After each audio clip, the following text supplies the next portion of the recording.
The inner block. Why hiding is costing you more than you think. So first of all, I want to start with you're not lazy. You're not unmotivated. There are lots of reasons underneath all of that that's stopping you from being active on Instagram. So let's just start with the hiding, feeling unsafe. It's not dramatic. It just really doesn't feel right. And the thing is, like, our body does not really know the difference in between a real threat or perceived threat. So the fear of judgment and all these other perceptions of what if I show like that, if I show that work, or if I show an unfinished work or something that I worked on but I failed, how would that be perceived? And there is like, oh, I'm just like perfectionist. I just want it all to be just perfect. So it becomes so perfect that's impossible and never really happens. So in terms of like the hiding, it can look like you scroll but you never post. You get started, you write like a big caption and then you delete it after. It just doesn't feel comfortable. It just feels like uncomfortable in the body when you're gonna do it. And there is that kind of obligation to do it. Oh, I need to do something. Or I haven't posted something for a while. Or I need to do it. That's the energy that I know how it feels like, because I felt like that before. And that's what we're going to work on shifting. And in terms of fears of doing it wrong, being seen, being judged, being not appreciated, not being liked, and oh, but everyone will see that I just got 2 likes or something like that. So that's really a natural process. And you know what? Everyone goes through it. It's rare to find someone that started feeling comfortable with social media and have just progressed. On and on, most people that I talk with, and including myself, go through these cycles. But I'm happy to tell you that I got to this point now where I'm feeling much more comfortable, much more myself, and it's this constant progression of who I am and how I show myself online. So I want to tell you a story.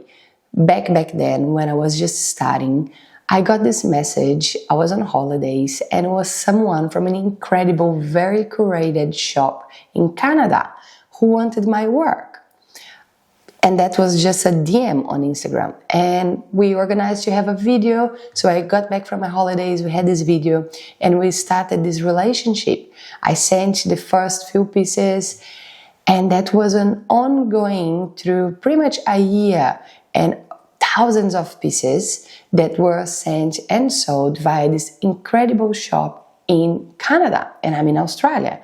So it was really incredible how it opened portals that I didn't even think. Back then, I was just putting my work out. My work is still the black and white work that most of you didn't even really see. And it was really interesting because that really opened my mind on the possibilities, because you connecting with one aligned person at times can mean a lot of work moving out of your studio or your business, whatever is you're set up for Instagram. And from there on, many other things happened through Instagram. And it's really mind-blowing to me just looking back and thinking, wow. And I learned how to launch my pieces, how to sell, how to connect with people organically via Instagram. But back then, my goal was to grow my profile. And what I can tell you now for sure, with all the changes that happened as well with Reels and trials and all what we're going to get into later, is not a separate thing. So focusing on growing and then later focusing on selling may not be the best strategy unless you don't have anything to sell at the moment. You are in a concept stage.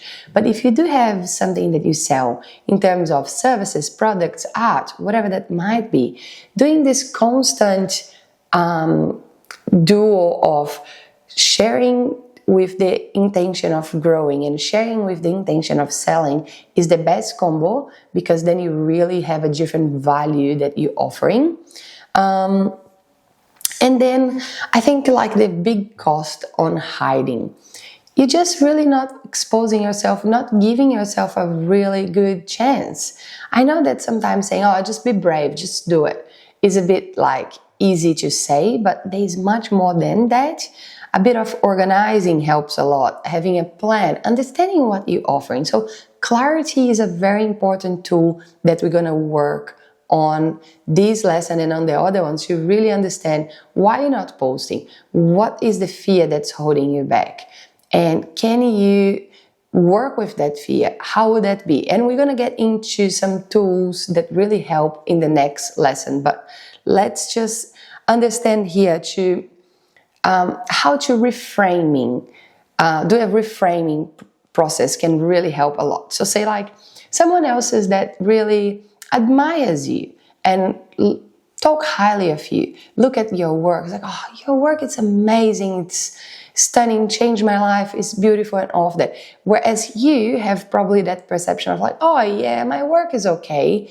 We often tend to talk of ourselves a bit lower than we are actually perceived by other people. And once we reframe what is really the change that our work is offering to people, whether it's like art, and it does make their space beautiful. It is a piece that gets them to talk about it, that everyone that gets in notice.